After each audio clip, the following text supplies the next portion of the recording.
감자는 크리미하게 으깬 감자든 바삭한 감자튀김이든 노릇노릇하게 완벽하게 구워낸 감자든 아마 여러분도 좋아하실 거예요. 감자는 어디에나 있고 감자 없는 세상은 상상하기 힘들죠. 하지만 반전이 있습니다.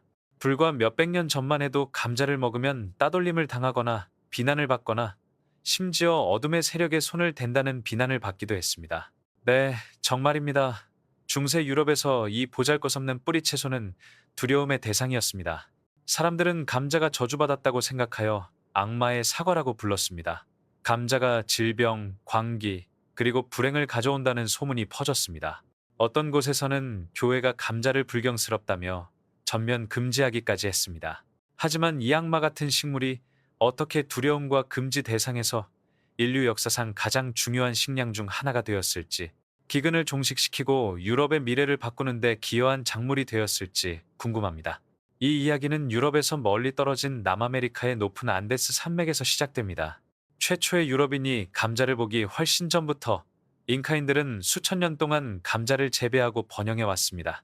감자는 혹독한 기후에 완벽하게 적응한 잉카인들의 주식이었습니다. 16세기에 스페인 탐험가들이 유럽에 도착했을 때 그들은 감자가 유럽에 가져다준 기쁨과 찬사를 기대하며 감자를 유럽으로 가져왔습니다. 하지만 그들은 의심과 두려움에 직면했습니다. 대부분의 작물과 달리 감자는 씨앗에서 자라지 않습니다. 그냥 씨앗을 땅에 묻으면 자랍니다. 당시 유럽인들에게는 매우 불안한 일이었습니다. 많은 사람들이 이를 부자연스럽다고 생각했습니다. 어떤 이들은 이를 마법이라고 부르기까지 했습니다. 게다가 감자는 땅속에서 자라기 때문에 햇빛과 시야에서 가려져 울퉁불퉁하고 불규칙한 모양이 오히려 신비로움을 더했습니다. 감자는 음식처럼 보이지 않았습니다. 악몽에서 튀어나온 것처럼 보였습니다. 성경에 감자가 언급되지 않았다는 사실은 종교 지도자들이 감자를 더욱 불신하게 만들었습니다. 만약 하나님이 우리가 이것을 먹길 원하셨다면 그들은 말했습니다. 그렇게 말씀하셨을 겁니다.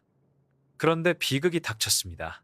감자를 요리하거나 먹으려 했던 초기 사람들은 종종 안전하게 조리하는 방법을 몰랐습니다.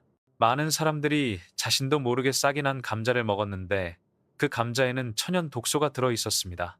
그 결과는 질병, 심지어 죽음까지 초래했습니다.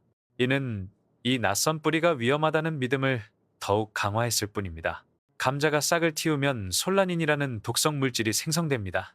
소량으로도 메스꺼움과 복통을 유발할 수 있으며 다량 섭취하면 치명적일 수 있습니다. 마을 사람들은 이 특이한 덩이줄기를 먹은 후 열, 경련, 구토 등의 증상을 보이며 극심한 병을 앓았다고 합니다. 심지어 쓰러져 기절하는 사람들도 있었습니다.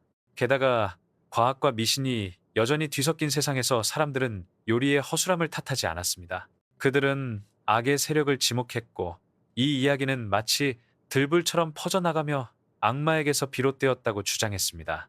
심지어 일부 초기 과학자와 의사들은 주름지고 울퉁불퉁하며 뒤틀린 감자의 모양이 폐질환 환자에게서 관찰되는 병변과 놀라울 정도로 유사하다고 주장하기도 했습니다.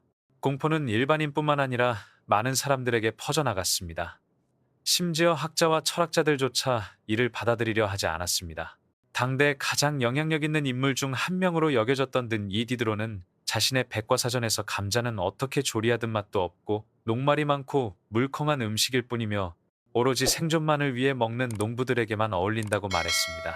하지만 이러한 공포는 영원히 지속되지는 않았습니다. 1700년대 유럽은 다시 한번 기근에 시달리고 있었습니다. 밀수확은 실패했고 빵은 부족했습니다. 동시에 기근은 마을 곳곳에 그림자처럼 퍼져나갔습니다. 마을 사람들은 떨고 굶주리고 끔찍한 상태에 있었습니다. 오늘날 독일의 일부인 프로이센에서 프리드리히 대왕은 쇠퇴해가는 자신의 왕국을 바라보며 담대한 질문을 던졌습니다. 만약 이 기묘한 지하 덩이줄기, 즉 감자가 우리를 구원할 수 있다면 어떨까요? 그는 감자가 얼마나 포만감을 주고 영양가가 높은지 잘 알고 있었습니다. 어떤 지역에서는 미리 자랄 수 없었습니다. 날씨만 좋다면 충분했습니다. 게다가 혹독한 겨울을 견뎌낼 수 있었습니다. 프리드리히는 이를 기적적인 수확으로 여겼습니다. 결국 그는 칙령을 내려 모든 농부들에게 왕국의 식량을 위해 감자를 재배하도록 명령했습니다. 하지만 백성들은 이를 크게 개의치 않았습니다. 그들은 웃어넘겼습니다. 이게 뭐야? 흙덩어리인가? 개조차 먹지 않을 거라고들 하네.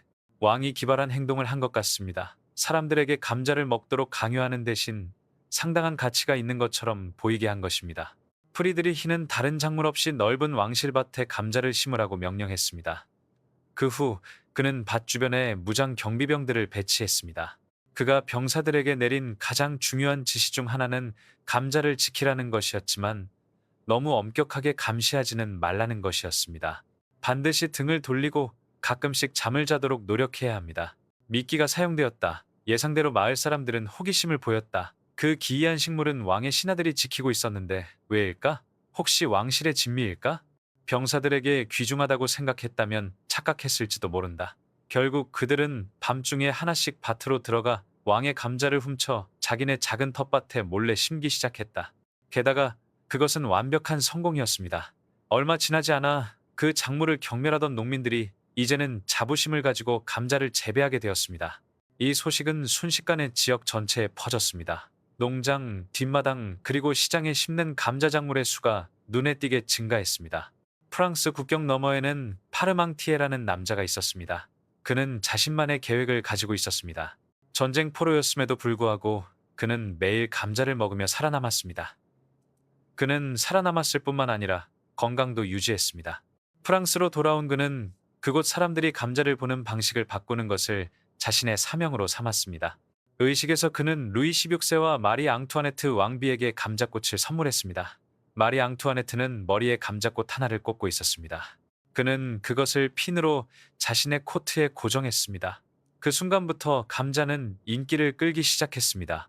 그 후 파르망티에는 프레드릭과 같은 게임을 하며 돌아다녔는데 밭을 지키고 군인 행세를 하고 밤에는 강도를 보내 수확물을 나눠주는 등의 일이었다.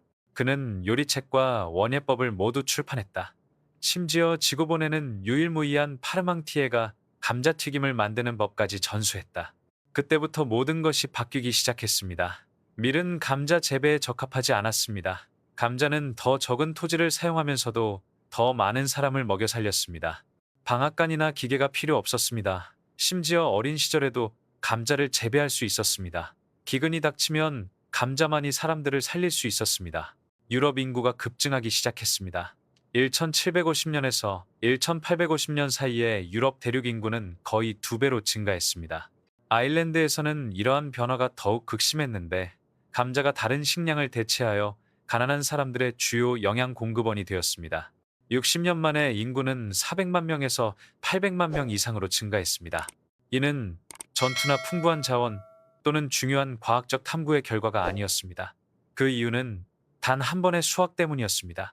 하지만 그것이 전부는 아니었습니다. 감자는 단순히 식량을 제공하는 데 그치지 않았습니다. 산업혁명의 원동력이 되었습니다. 생존자 수와 가족 규모는 모두 도시의 성장에 기여했습니다.